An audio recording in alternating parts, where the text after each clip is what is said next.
Hola niños de segundo básico, bienvenidos a una nueva clase de artes.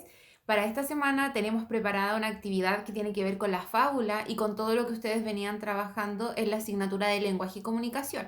Presta atención a las instrucciones. Para esta semana trabajaremos la fábula. Esta actividad está orientada a reforzar la asignatura de lenguaje y comunicación y el objetivo es expresar y crear trabajos de arte a partir de la comprensión de un texto que vamos a leer a continuación. Para recordar un poco y contextualizar el contenido que vamos a reforzar, vamos a revisar qué es la fábula. Las fábulas son textos breves en los cuales los personajes son casi siempre animales. También en ellas pueden participar objetos inanimados que poseen características humanas, por ejemplo, como el poder hablar, el poder moverse, el poder interactuar entre ellos.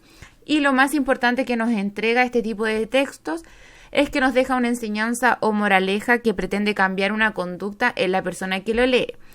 Como estructura de la fábula encontramos el inicio, que se presentan los personajes y la trama de la historia, el desarrollo, donde se desarrollan los acontecimientos, y el desenlace, donde se soluciona el conflicto.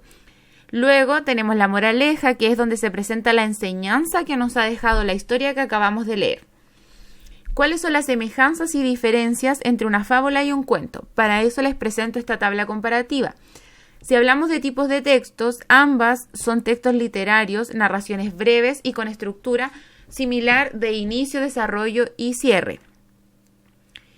En cuanto al cierre, en el caso de la fábula nos deja una moraleja o enseñanza. En cambio, en el cuento, solamente en el cierre se presenta el desenlace de la historia. Los tipos de personajes que participan en ella, en el caso de la fábula, son animales o seres inanimados que poseen características al igual que los seres humanos, y en el cuento puede participar cualquier tipo de personaje, ya sean fantásticos, reales o cualquier otro tipo de personaje fantasioso. La finalidad de estos textos, en el caso de la fábula, es dar un ejemplo sobre alguna conducta que queremos modificar o sobre alguna conducta que queremos ejemplificar por medio de la enseñanza que se entrega.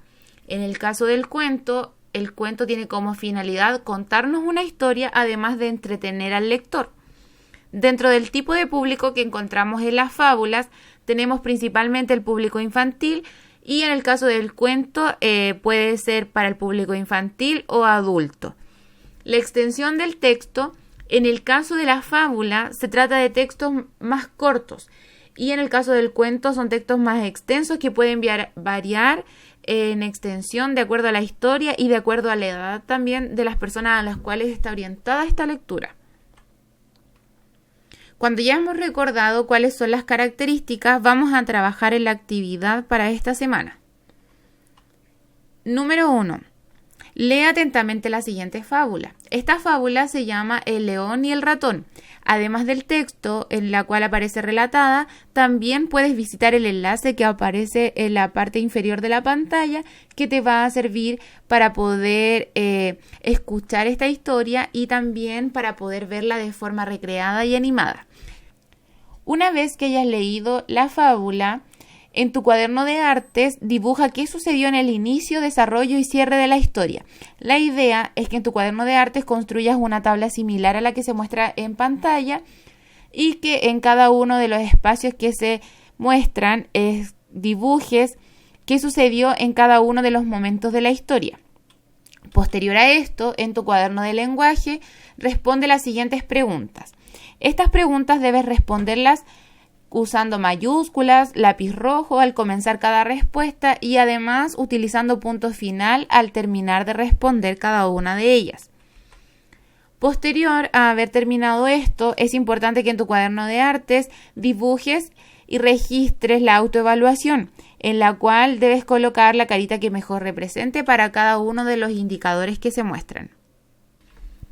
Además, para finalizar, puedes enviar una foto de tu trabajo al correo que se detalla en pantalla.